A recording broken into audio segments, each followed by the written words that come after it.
King of Podcasts Radio Network proudly presents the Wrestling is Real podcast, because wrestling needs us.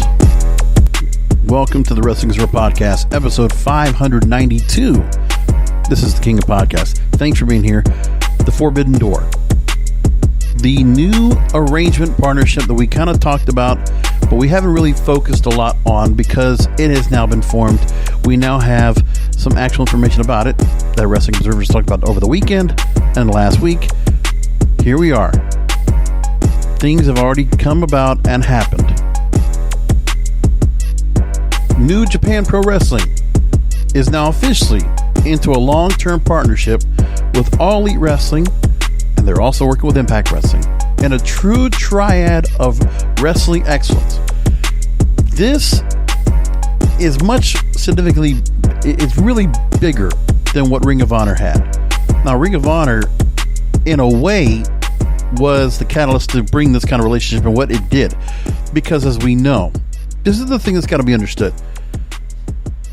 is that Ring of Honor, even though New Japan might have done what they did with the relationship they had, you have to remember there were a number of stars that were noticed as a result of their matches with New Japan. If not for New Japan Pro Wrestling, and for some of the stars that have gone over there, and some of the stars that have worked with American stars here or there at Wrestle Kingdom or at other shows, what this all means is New Japan Pro Wrestling has been the catalyst to help catapult stars. Now, this is an opportunity for promotions to get... When you look back at what Ring of Honor and New Japan Pro Wrestling did together in their partnership and some of the matches they had, you know, it was really amazing, some of the stars they had and what they were able to do. Because they really did amazing matches together, which is just needs to be understood. So, it was early last year, 2020, that we saw some things change where basically there was no longer that relationship that New Japan had with Ring of Honor. And part of that was because of the fact that WWE, with the NXT brand for the most part, they were able to go and take stars and move them over. I mean, they did. Keith Lee got moved. Now, Keith Lee or Riddle, you can't really say those guys really made much of a difference when they were brought over. Not necessarily, no. But there were a number of stars that were given an elevated status as a result. Because AJ Styles, you know, in his transition out of Impact Wrestling over to Ring of Honor and working for them for a while, and seeing what he did with the stars that he had over there, because that's where he worked with Shinsuke Nakamura originally, that's what happened there. As a result, New Japan Pro Wrestling created stars that WWE wanted, and they also created stars that, you know, it was also to create not just the New Japan stars, but also get the stars that were made as a result of being in New Japan itself. Okay? They did bring over the Good Brothers. Okay? Remember, when the whole New Japan thing happened, what was it, 2016, wasn't it? Where AJ Styles, Shinsuke Nakamura, Luke Gallows, and Carl Anderson all came in at the same time. You know, it was basically the thought Bull Club's coming in. Well, that's the result of that. Those stars wouldn't have made it in if not. Kushida would not be in NXT now if not for his presence in New Japan Pro Wrestling. And you look at what some of the stars have done. Honestly, I always felt like that New Japan Pro Wrestling always was able to go ahead and elevate the Ring of Honor stars. The Young Bucks were elevated a lot as a result of working in New Japan. Kenny Omega, another example. Chris Jericho's career was resurrected. Okay, he was still a star in WWE, but remember, with Chris Jericho working in New Japan and then transitioning it over to All Elite Wrestling, this is him working in a style that was, you know, it goes back to his roots before he came into the company, when he worked in WCW, when he worked in ECW, and when he worked in Japan before. So all of that there, it just gets him back to his roots. And you know what? It's a fun time over there. Jericho, Omega, And now Kenta comes over to the place, but then that was actually with Kenta. He was from another organization because he was with what was it, Pro Wrestling Noah and All Japan, right? And now he's in New Japan because his status. Like the one thing that did happen over in WWE was that Kenta was elevated to a certain level, and to come back, something's going to be said. Okay, then let's go and bring him back. If Shinsuke were to ever come back, you know he would go back, and it would be just to a roaring applause to have him come back and do fresh matches once again. But what happens as well is that New Japan does get some real cult-like hardcore fans from America that obviously subscribe to the New Japan World and will watch the shows with the Japanese commentary. Meanwhile, fans like me, we'll watch Wrestle Kingdom, which actually I missed this year's, but normally I would go and catch that show, and I would catch when they used to have the New Japan show over on Access TV, a little bit here and there. But you knew that there were some things that happened where there were certain stars that were elevated as a result. Marty Scurll got a little bit of an elevate that's going over there. So Jay White has gotten a tremendous push being over in New Japan, because I think Switchblade Jay White, you didn't have this kind of character that came about until he went to New Japan. And now I think that will be, if there's ever a time that Jay White gets to be a free agent, that guy's going to be looked at by a number of people. That is what's going to happen. And so we don't know what they're going to do. But again, we know that there are certain stars in New Japan that still are being looked at by WWE. Gorillas of Destiny for me, Tangaloa and Tamatanga. They've been looked at, and so have others. What it comes down to is, also Adam Cole's gotten a result of that. Roderick Strong's got a little taste of that. You saw there were certain stars that came over working on the American side when you had War of the Worlds or Global Wars, or you had other pay-per-views, the anniversary shows, or what there might be, that Ring of Honor benefited for many years from. Jay Lethal benefited a lot from that. It's just a matter that there were certain stars that Ring of Honor did sign the long-term contracts, some of the tried and true that have stayed around. But that's what it created. So New Japan has always been on the radar in the last 5 years for WWE. And this right here, this new relationship, has to be truly understood that this is some major competition. More than ever before. Because what happens now is the buzz in wrestling is now on the side of AEW and Impact Wrestling. There's a number of New Japan stars. The hardcore wrestling fans are starting to pay attention. And we don't have fans yet, for the most part. But this is what we have. Talk about like some excitement, some dream matches, some things like that. When, for the most of last year, WWE didn't have that problem. They didn't even have to worry about that because they didn't have the New Japan influence as before. The promotions were working within their own promotions, and they only had to work with certain stars they had. With AEW and Impact Wrestling, they were able to go and take and tap in some of the indie roster to go ahead and fill some of the places for the roster they needed for themselves, and they were bringing in fresh new talent as a result. So that helped them out. With New Japan, this relationship, when you think of the people that can bring over now, that can be a part of all this, you just got to say to yourself, there is a lot that can be done here. And unfortunately, it is a problem where we still have an issue where we don't have the kind of things that we could do, right? Where we can have the crowd show up for all these major shows yet. The live crowds are not there yet. We don't have it yet. Now, for COVID at Wrestle Kingdom 15, they did have a limited attendance of 20,000 for both nights. And that's all.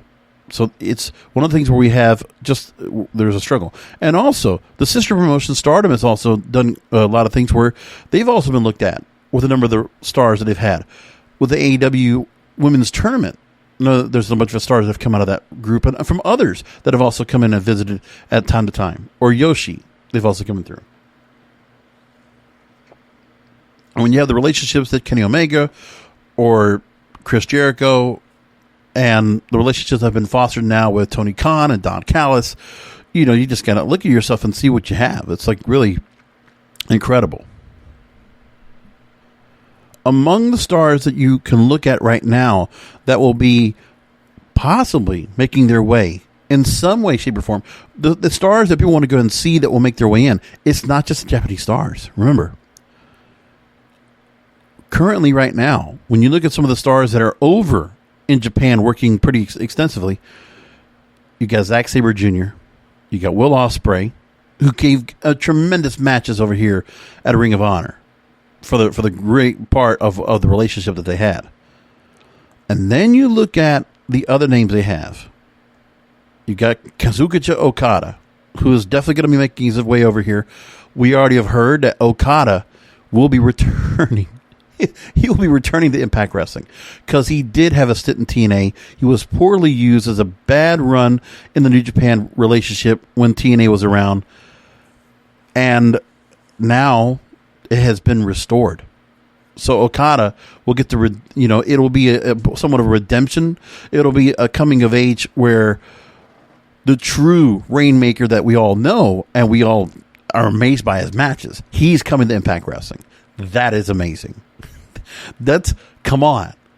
When you and I know that some of the hardcore WWE casual bubble fans, I know you Thunderdomers, I know that you cannot appreciate what's going on here with some of the stars you're going to have, and like, oh, these guys would just be mid-carders, so you'll just be like another Nakamura if they came over there. I got it, yeah. But really, talking about, when you have stars that they had great gimmicks, great work rates, they just put on hell of a matches. They sell, they hit hard, they're stiff. It's amazing. Like, New Japan, it's just a special breed of wrestling. It's just good stuff. And it's just the wrestling. Just enjoy it, and it's just great. So, Okada coming into play. Will Ospreay coming into play. Kenta is already going to be coming in, working at Revolution.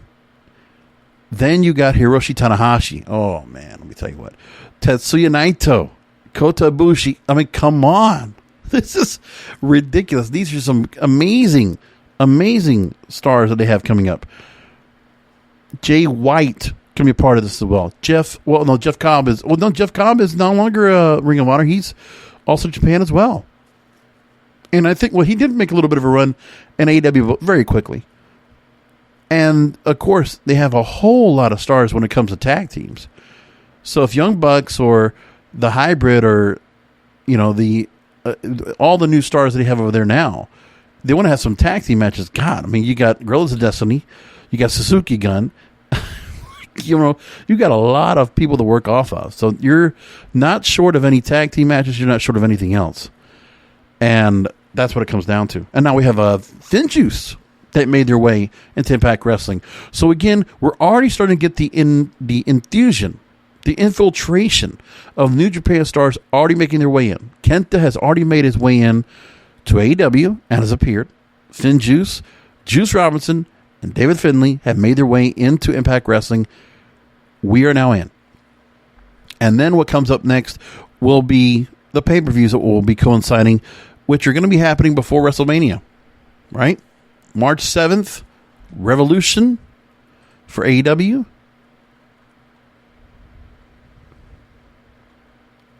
Now, Impact Wrestling will have their show the week after WrestleMania because of the way that the schedule went out. But still, seriously, you're looking at what we have right now and the matches we're going to have heading up to it.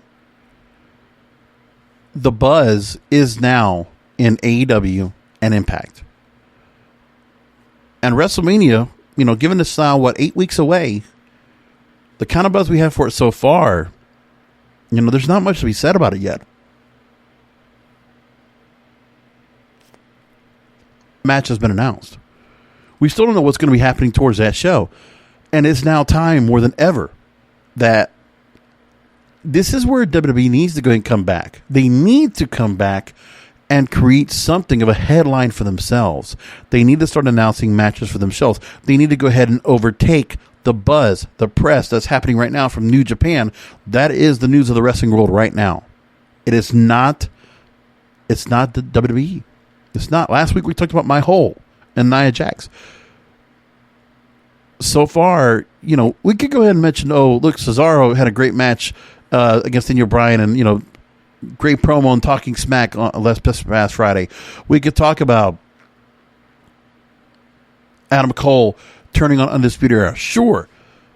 we could talk about what happened at TakeOver Vengeance Day, the Dusty Classics and all. Okay, we could talk about some of that. But really, what is the story that's going on that's going to make the biggest difference here? Like, you got to ask yourself the question. There's a lot that needs to be answered. Elimination Chamber is this weekend, and preparing for the show, I wasn't even thinking about Elimination Chamber. It's kind of just a secondary thought, but it's amazing. That's where we are.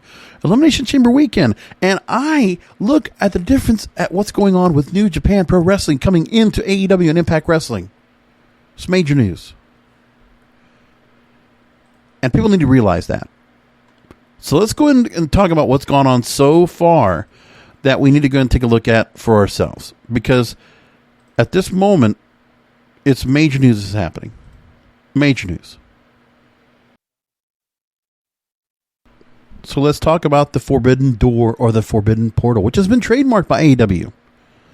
Here's what we know from the Sportster.com. Jon Moxley's appearance on New Japan Pro Wrestling Strong and KENTA's appearance on AEW Dynamite has signaled the forbidden door between both promotions, as Hiroshi Tanahashi phrased it, was being opened. According to AEW President and CEO Tony Khan, quote, "Everywhere I go, everyone's been asking me for months, Tony, when are you going to open the forbidden door? When is New Japan going to come to AEW? And I kept telling him, I don't know when the forbidden door is. I don't know what that is, and I figured it out all along. The forbidden door is me. I'm the forbidden door." So Dave Meltzer, Wrestling Observer, reported, quote, "The deal is done. The sides have a working relationship. The pandemic probably sped it up, but it also holds it back at the same time. The only way was to get Moxley was to make a deal." And that's what Meltzer said. Now, at New Japan Pro Wrestling, of course, we know they've had agreements with various wrestling promotions, which have included WWE back in the day, a while back, when Masahiro Chono took on Hulk Hogan, things like that. AEW, WCW, World Championship Wrestling, American AWA, World Class Championship Wrestling, and others, of course, most recently Ring of Honor, also Pride Fighting Championships, also work with them as others.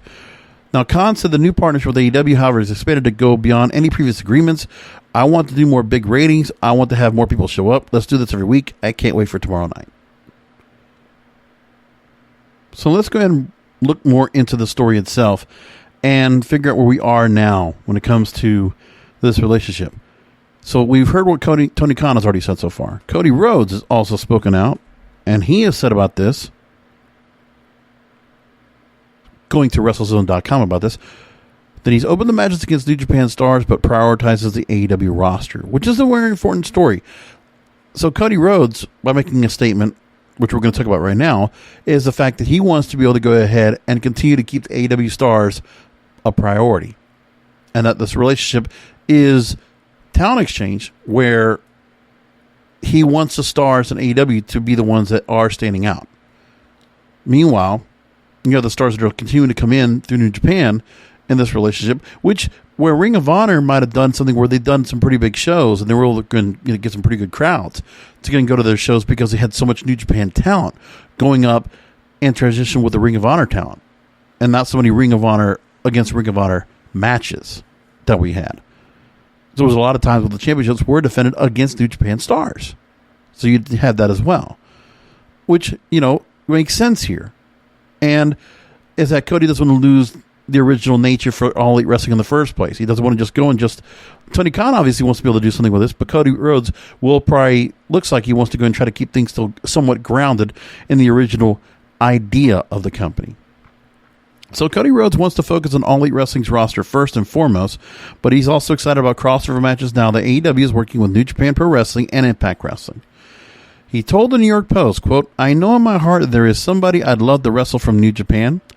I didn't get the opportunity, and time is running out on that opportunity. I'm a big fan of the Ace, Hiroshi Tanahashi. I like to challenge myself, and they have a great roster in terms of Okada, Jay White, and Ibushi, who I got to wrestle so many times, and many people, Tomohiro Ishii, my gosh," he said, quote. While dream matches are exciting, Rhodes says he's the most guarded inside the promotion when it comes to crossovers. Quote, There's some good potential there for crossover elements and good friendly relations. But I also want to never forget that we have a loaded locker room of men and women who are chomping at the bit to get in this 2-hour time slot, and I always look at AEW first. So he's got his mind right on that. Regardless of what people think, that's a lot of what says of what you need to consider, that Cody Rhodes really wants to make this work and do everything else. Now, the other thing that we didn't make mention of that also happened after AEW Dynamite went off the air last week was they had a little press conference with the Bullet Club, the current American Bullet Club of Kenny Omega, Good Brothers, right? And supposedly Young Bucks, but now we're seeing there's a bit of a fallout from that. So the press conference, Kenny Omega, Don Callis, the Invisible Hand, and the Good Brothers standing by with all their belts in front, taking questions, and direct references were being made to New Japan Pro Wrestling's Bullet Club. And they responded to shots that were taken at them by Jay White and Tama Tonga, so we might be seeing them as part of the New Japan AEW crossover at some time. So there was that going on as well. A lot of things to be said here. And it's not just AEW that has benefited from this. Again, the fact that New Japan Pro Wrestling is also working with Impact. The AEW Impact relationship, this alliance that's been brought together, is, it's so far, it hasn't made the biggest change yet, but we're starting to see that people were talking about it. Now, I don't know how well it did for the No Surrender pay-per-view that they had, or the Hard to Kill pay-per-view they had, but again, people were talking about it.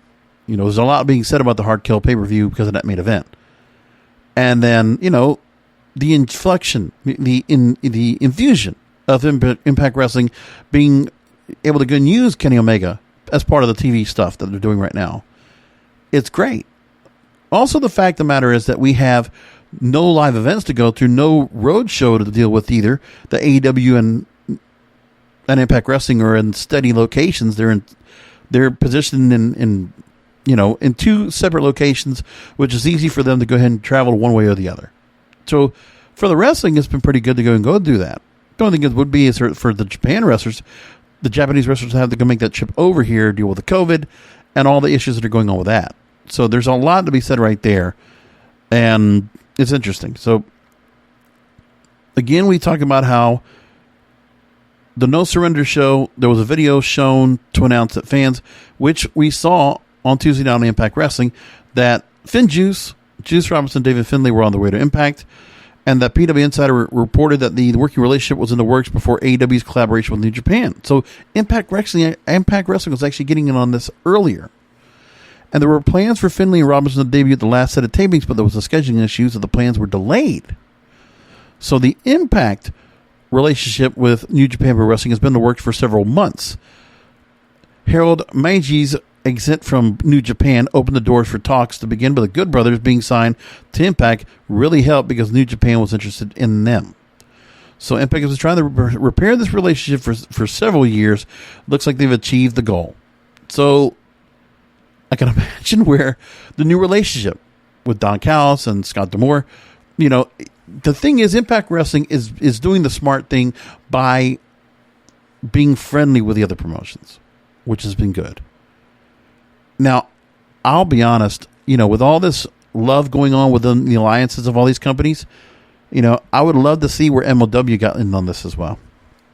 Because MLW, but you can't do it right now because New Japan's in this. But I think down the line, I think MLW has a great roster that could definitely benefit over here. I mean, imagine if you could see AEW or Impact Wrestling getting the chance to go and have, come on, Alexander Hammerstone, Richard Holiday, Brian Pillman. Well, they already got Brian Pillman Jr., right? But think about it. You could get Contra. I don't know if Contra would necessarily be. I think Jacob Fatu would be great to be on both rosters if you had him in featured matches there. Some kind of a super show you could do. And then I also think that I'd say Myron Reed. I'd say Leo Rush, among others. There's some star power. There's some and the Von Erichs. There's some definite names to work with over there, and then also, MLW then alone with their own thing with AAA, where they're working a relationship there Well, they got Mil Muertes now coming in. Laredo Kid coming in. Like, there's just some great stuff. These alliances are fantastic. So MLW to a point where AAA has been good. They're also working with the another wrestling promotion in Japan, or was the China one. That's right. That's what it was. So you got all that working up. That's great stuff. And again, the relationship that we have is because there's so many of these wrestlers that New Japan wants to work with. So that's talent exchange. Because the truth is, there's just a lot of the people on the roster there. I mean, one of the things I want to find out, besides the Good Brothers, who are the other stars that New Japan might be interested in bringing over to Japan for a tour? I think Moose. I think Ace Austin. I think Trey Miguel. Willie Mack. I just think there's a lot of guys you can work off of here if you really wanted to. Impact, again, also has a very good roster. But for AEW, in this point, it's working. It's an effective, really wonderful relationship we have ready to come. And I'm looking forward to it. I can't wait. So we're going to let this happen. So what does that mean for WWE? You're going to ask yourself the question. When it comes to WWE, we have an issue because of all the stars they've brought on to their fold that have just not been panned out. And, there's just something really fascinating and fresh seeing the certain gimmicks and stars and the abilities and the kind of things that are allowed to do. Honestly, one thing that more of the wrestling fans of my type are really, again, I watch WWE just like everybody else. It's the main leagues. We know it's the major leagues. We know. Okay. But when we know that it's not so much just doing spots to do spots, New Japan Pro Wrestling is not what the indies are. They are doing things more that are consistently where they're doing matches. It's not just spots. They're not just doing spot fests, which we've enjoyed for many years, but it's not what we see, in some of the matches we have. Because right now, we're seeing today, in a lot of the matches we see now in AEW, we're not seeing spot fest all over the place. Young Bucks doesn't necessarily give us spot fests all the time. When we look at Penta El Cero Miedo, or we see Phoenix, or if we see Butcher and Blade, again, we're looking at the Hybrid 2, sure. If we're looking at the Seidels, sure. There's a lot, the Acclaimed, right? There's, Private Party, of course, sure. But it's not like we're not getting storylines to it. And then we're looking at the matches that we're going to get from New Japan and the stars that come from there. These guys, you can do high-flying stuff, but there's not just that. There's a different style to New Japan. And it's just, you feel like the chains are off on them. There is no New Japan style. It's not like where WWE is a WWE style, where it is controlled and it's a confined environment of what they're allowed to do. Again, I just read that somebody in WWE now is going to get to do Canadian Destroyer. First time ever. But other than that, there's just certain moves that are not allowed. I mean, imagine if Lucha House Party got a chance to really go along and do what they normally do. Or Ricochet. But again, it wouldn't work in WWE, and it never does. Because there's certain stars that don't work that way. Plus, the audience has already been subjected to feeling a style of wrestling that is not that way. Like, you can't do... They tried light heavyweight when there was a cruiserweight division ECW. It didn't work. And for the most part, I don't feel like we're getting those kind of matches now these days anyway. Because the truth is, the X division over in the Impact Wrestling doesn't feel so much like that. I mean, yeah, TJP does give that a bit. Ace Austin does. Willie Mack kind of runs that kind of a run, but, it's amazing. It's not so much we're getting spot fest anymore. I don't think we're getting those kind of matches. Not as much as we used to, where it's just the over the top. And I think part of it is because the organizations you're in and the environments we're in right now. Ring of Honor might have allowed those matches much more based on how things were, a little more open environment. AEW, you can tell there's a kind of like a rhyme and reason as how the matches are being done. You can tell there's like where Jericho and Rhodes, the old school feel of matches having a story in the ring being told. You can see that being done now. And Impact Wrestling is the same thing as well. There's an old school mentality where you can see Don Callis and Scott D'Amore. Obviously, the young get to do the young stuff, but then again, there's got to be a story being told in the ring. We're just not having flippity-flop, just a flippity-flop. It's not happening like that. And New Japan is the place that's done that the best for a long time. This is what's important right now, what's going to be happening here going forward. because at this point, WWE doesn't have this. They're not able to go and pull this off right now. And most importantly, you're feeling a staleness on the roster. And that's the worst thing that can happen. The staleness as a result of the creative. There's nothing that feels new or special. And there's always certain things that come up that just, storylines that just don't come out right. the finish of Lana and Nia Jax, for one. How about the Randy Orton, Bray Wyatt storyline and the way that's been working out? What about now? Lacey Evans can't even go and work now the Charlotte Flair angle because she's pregnant. It's just, things are just not working out in some of those cases. And the other thing that they have is that they have some stars that have a rocket behind them and they're doing something with, but they're kind of holding back. You got a couple things that are getting viral right now. Bianca Belair is obviously getting some push. Good. For whatever reason, Carmella had her loss to Sasha Banks again, and Carmella's not been on was she even on TV this past week on SmackDown? I don't remember. But I don't think she's been with her anything else as of late. Bad Bunny's still around. But again, it's like, it's just not a feature role. Like, they don't position him so much as the big star that this guy is. This guy, multi-million-dollar records, and he's, really, he is selling so much right now. He is so damn popular around the world. And for whatever reason, WWE doesn't realize it. Now, they're going to give him the match, sure. But again, it's like the wrestling audience is what they care about. They're not worrying about trying to, get themselves noticed outside of the spectrum. Because remember, there's an audience and a machine they have with Fox and NBC Universal and all that's going on with Peacock and, all the social media that all these different companies have together in one major force to draw new viewers in. But then the content that they have right now is not drawing in the viewers.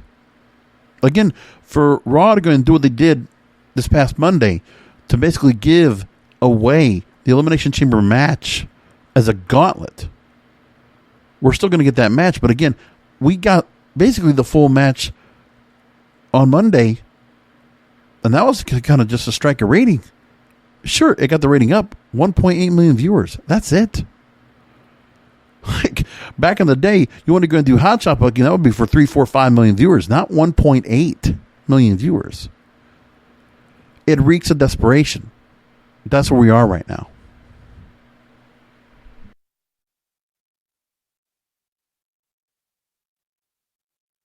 Let's go ahead and break down what Elimination Chamber is giving us right now, leading up to this weekend, and what this means going towards WrestleMania. And of course, we're still going to have one more pay-per-view before this, which really just kind of just wears this down. But again, who am I or all these other podcasters like myself here to complain about this when we already know this is how it's been? It's a broken record for all of us. We complain about this over and over. And here we are once again, coming up to this pay-per-view. I can go ahead and list the issues that everybody has with some of the matches that are coming up right now. Okay. So at the moment, do we know that...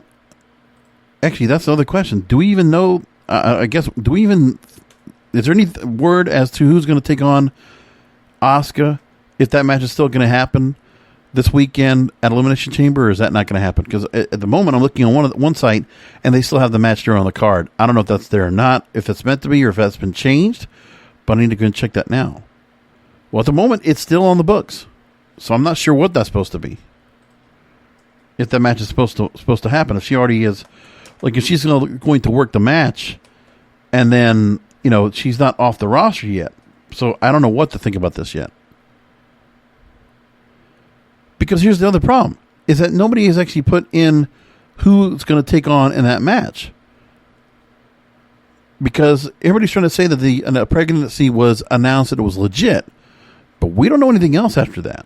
So everybody's kind of worried about what's going to happen now.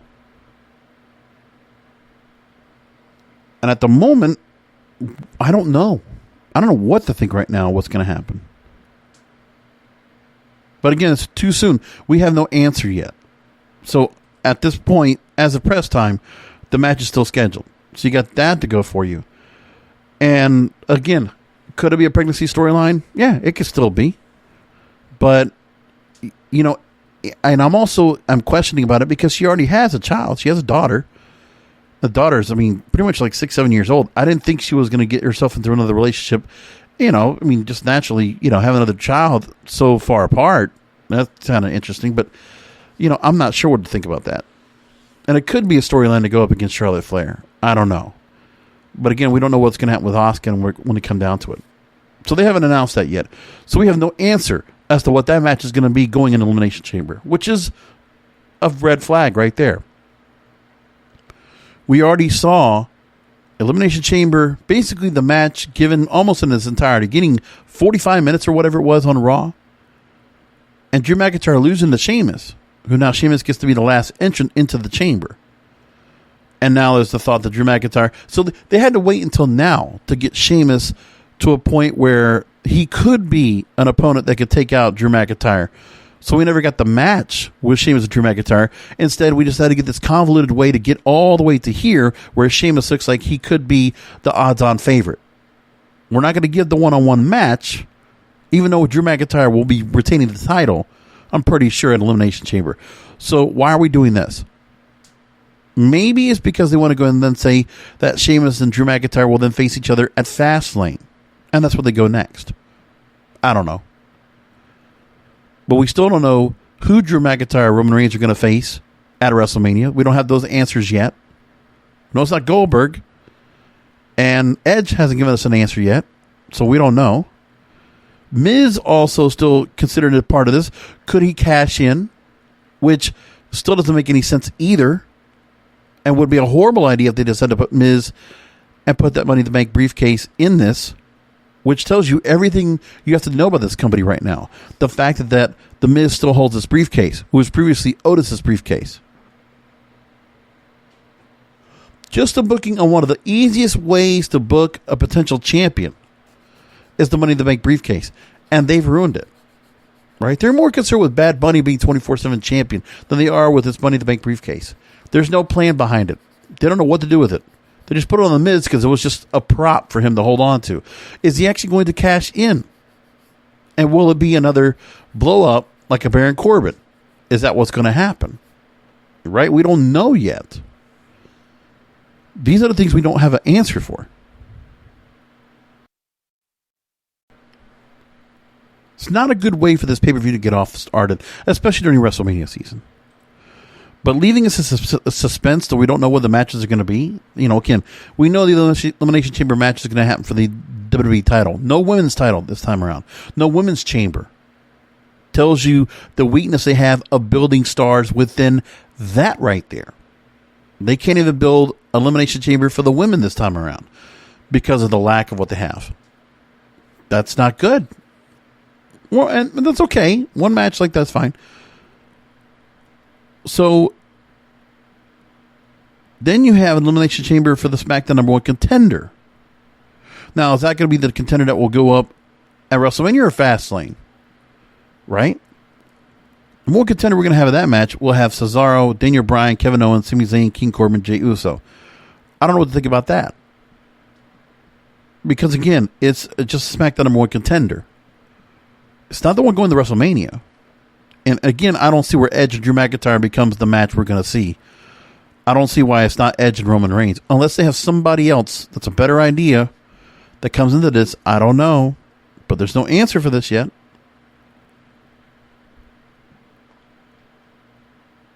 Again, Drew McIntyre going against some former stars that have been champions. Doesn't matter. Will be a good match. But again, this filler. There's no progression to WrestleMania. There's not even an attempt to progress a WrestleMania storyline right now, 8 weeks away. They don't even want to try now to book anything towards WrestleMania because they have no idea. If there's a plan in place, we don't know. But again, it's being held up and held up and held up all the way through. We know Edge and Bianca Belair, they're WrestleMania bound. At the moment, we know that Sasha Banks or Asuka or Roman Reigns or Drew McIntyre are champions, most likely heading into WrestleMania. Then what? Those are matches you should be easily able to go ahead and say, okay, here's what we got. Tag teams. No. The women's tag team? No. U.S. title? No. IC title? No. There's no plan for any of these title matches leading up to WrestleMania or any kind of inkling that we're going to get towards it. There's no plan. I mean, you do have to kind of consider we're going to get people coming out in Florida, of course, at Raymond James Stadium to go watch the matches. But again, you want people from all over the world to try to come back out to these events. And you know they're going to start booking their tickets just to come to the show. You got to give them a show if they're going to come back to do live events, and also getting live events after so long a time, after more than a year. And you can't give this crowd something to go ahead and be excited about? The WrestleMania hype is down to a crawl. We have hope, but that's all we have. So Bobby Lashley, Riddle, Keith Lee, U.S. title. I don't see where Riddle or Keith Lee win this. Or they could, but then if you do, Bobby Lashley needs to be destined for a world title match. And, did we already have Bobby Lashley and Drew McIntyre? I'm not sure. But you could do that. I actually would be all right if you wanted to put a match like that together.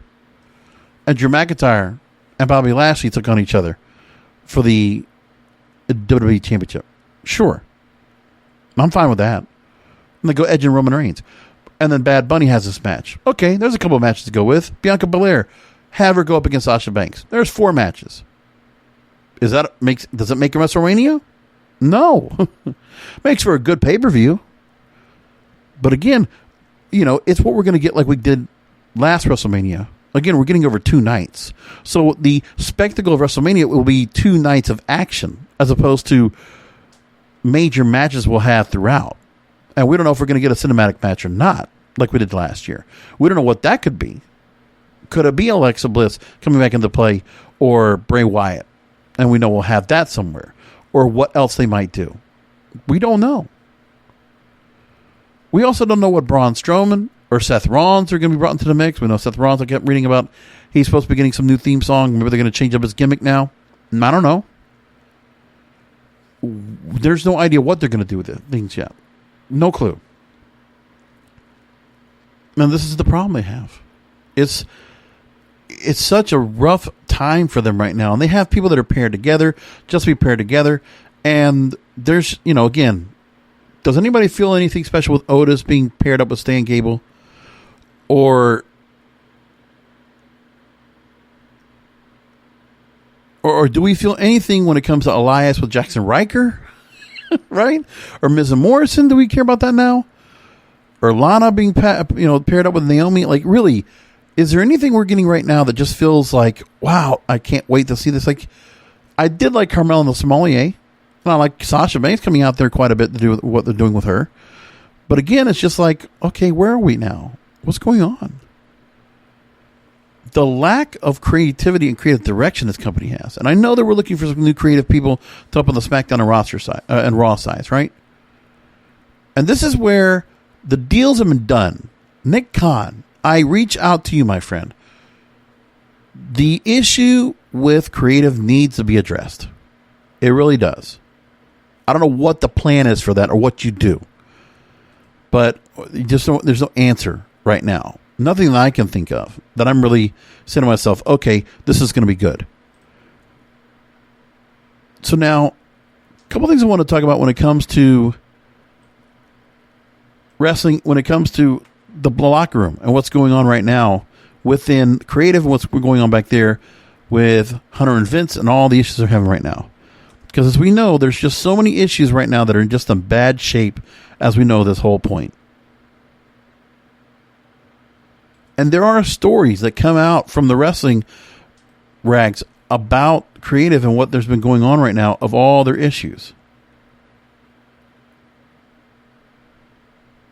Now, as we know, and I believe we talked about this on the show a couple weeks ago, that they did announce a new senior vice president of creative writing operations, Christine Lubrano. And again, yes, we did talk about this. And so she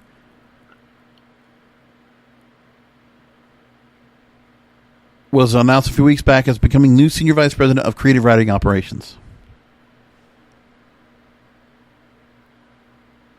And that she would be responsible for overseeing all strategic operations for the company's creative writing division and report to Brad Blum, WWE Executive Vice President of Operations. And she would be developing and leading a team of writers for the weekly flagship programs, Monday Night Raw and Friday Night SmackDown, overseeing long-term planning with the creative writing team, managing its operations in collaboration with Executive Director Bruce Pritchard. So there you have it. Now, as I said, again, she's done some work. Again, she did work in IFC, Independent Film Channel. She did help, being successful doing the show Portlandia, the Emmy Award-winning show on that channel. And also doing other things when it came to documentary type of stuff. She also did a bunch of international co-productions. Okay, so and she's done sketch comedy. She's done other things. And so it's not like she doesn't know what she's talking about. Hopefully we get something here. But again, there is a short amount of time where now she's brought in here. As of February 1, she got brought in here. And now something has to happen. So Nick Khan, Christine Lubrano, these new names coming into the company, the corporate end, they're trying to answer some of the problems that they have. Is some of the creativity that she's going to, or some of the organization or leadership she's going to have, is it going to carry favor? Is it going to pay off in the long run? They have to get WrestleMania on this right ship. This has to get done now. And at this moment, we're going in Elimination Chamber, and it's a mess. So she'll have 8 weeks to try to get this going right. Now, in the meantime, it's a different direction about what they've had with others, right? When you think about what's going on with everything else that's going on. They got Bo Dallas has been sitting back there and, B Team, and they've done nothing with that at the moment. Interesting. Meanwhile, they have that. We're seeing a push for Damian Priest, which is good.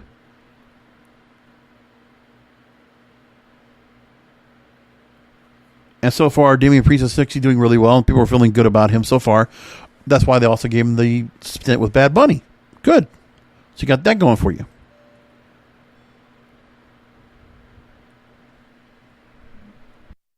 We're learning about what creative is being done right now. Let's go ahead and talk about some of the detractors, some of those critics out there that are talking from the outside in. Namely, Vince Russo. Here we go. Sportskeeda reported this story that Vince Russo shared his thoughts on, with Drew McIntyre and Roman Reigns sitting atop the WWE with their respective world titles, and they have virtually deserve all the accolades coming their way. For the sake of comparison, and rightly so, who's been the better world champion? Well, he made some comments about it. And Vince Russo said that Drew McIntyre deserves the tag for being the best world champion in wrestling. He explained that Drew McIntyre had done everything the company expected of him, and the Scottish Warrior has worked really hard to become the face of Monday Night Raw. He says, I would have to say, bro, because I'm going strictly on working their butt off, okay? Drew McIntyre has worked his butt off. Drew McIntyre has done everything the company has asked him to do. And then, however, he said that mediocre creative decisions had held back Drew McIntyre, and he labeled the creative as absolutely atrocious, and stated that WWE's booking of McIntyre's character was the reason for his stunted rise. Now, he says this, unfortunately, bro, the creative, I think, has been absolutely atrocious. There's no reason why McIntyre could not have been up there as one of the all-time greats. The only thing that has held him back is the booking of the character.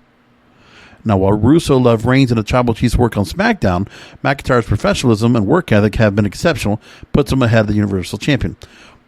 But this guy has busted his hump. So I would say Drew McIntyre without a shadow of a doubt. Reigns is doing a great job. I love Roman Reigns, but McIntyre is working his butt off. Now, Vince Russo says he's wrong in praising Drew McIntyre, as a superstar's track record speaks for itself. So McIntyre's been champ since 2020 of November. Great. And this is before he was champion before last year, and for whatever reason they let Randy Orton take that title way in between. I still think that was a mistake. Drew McIntyre should have been champion a whole year. Why they decided to make the switch over, I don't know. The next after that, we have Chris Hero, who has his comments about the relationship in Impact Wrestling, or something in WWE, excuse me, there we go. He was on his latest podcast of ad-free shows. And by the way, the show's called Can Chris Hero Save Wrestling? You can find it on adfreeshows.com. Make sure to give Chris a link for that. And of course, wrestlingnews.co transcribed this so I can go ahead and bring this up. I don't do a Chris Hero impression. So here's what he said about when WWE looks down on independent wrestlers coming in 2012. He said, yes, that was very evident when I was there in 2012. Indie was a bad word, and it changed over time in NXT in 2014 or 2015. Things became more accepted and more revered because of the success of guys like Sami, Zayn, and Kevin Owens going in there and tearing it up and being the most popular wrestlers there. Finn Balor came in and Samoa Joe. They saw that maybe these guys do have something and they can connect with our crowd. They would often think that independent fans are not necessarily their fans. When I started, Dr. Tom Pritchard was a coach. He also felt like, hey, we have to get rid of some of these indie bad habits. I can understand that point of view, but if you're looking for something, you can find out what those things are so you don't do it. You get in the habit of not doing it so that you don't do it the one time the big boss sees you. Because if the big boss sees you, you get that one chance, and then you're forever the guy who does that one thing you don't like.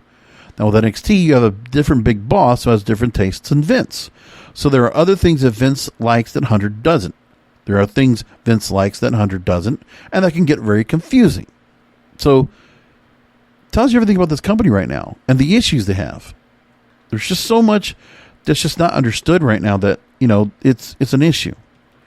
And they're going in Elimination Chamber, and there's just a lot of, wow. I don't know what to think. I'm not sure what to think. When I think about it, of what's going on right now between AEW, Impact Wrestling, and WWE, I look at myself and say, man, like AEW leading up to Revolution has more hype than everything I can say right now about WWE, because we have matches now scheduled for Revolution already. We're all set to go there. And so far, that pay-per-view on March 7th already has booked. God, they got a lot of matches. You got a ladder match with the winner earning a shot at the TNT title. So far, Cody Rhodes, Scorpio Sky, and Penta El Cerro Miedo have already qualified. Not a qualification, they were just added to the match and announced as a ladder match, by the way. Then you'll have the World Championship Eliminator Tournament finals for the AEW Women's World Title. Money match, winner gets 100% of losers 2021 first quarter earnings. Hangman Page versus Big Money Matt Hardy. AEW Tag Team titles will be Young Bucks versus Chris Jericho and MJF. And then Street Fight with Sting and Darby Allin versus Team Taz, which will consist of Ricky Starks and Brian Cage. Wow. And again, tonight they announced, wow, AEW World Title match, an exploding barbed wire death match. Like, we already saw them do a barbed wire match before. This is crazy. They're gonna do the match. This is a Japanese style match. This is crazy. It's like Terry Funk type match over here. Cactus Jack type match over here. These guys are going to go all out. That's going to be a hell of a match. And I'll tell you, we want to sell a match on pay-per-view. Whew. I've not been one of the extreme kind of matches, but this is one of those rare cases. I'm like, wow, this is going to be a hell of a match. These guys are going to tear it up. So they're going to do it. Like that right there. That kind of beats up what we have as a WrestleMania feud right now of what we could get at WrestleMania. That's kind of comparable in my eyes. I know some people don't feel that way, but that's a lot of talent right there. Those top three matches are huge. The world title, Kenny Omega and Jon Moxley, exploding barbed wire death match. Sting returning to action with Darby Allin against Team Taz, and Young Bucks against Chris Jericho and MJF. Come on. I'll tell you that fourth match, Hangman Page at Matt Hardy, that'll be a hell of a match too. That's a solid card right there. Those are 4 good matches. And we know that ladder match is going to be pretty good because who knows who's going to be in that TNT title match. That's crazy. That's crazy. So keep that all in mind. There's a lot of good going on now in AEW.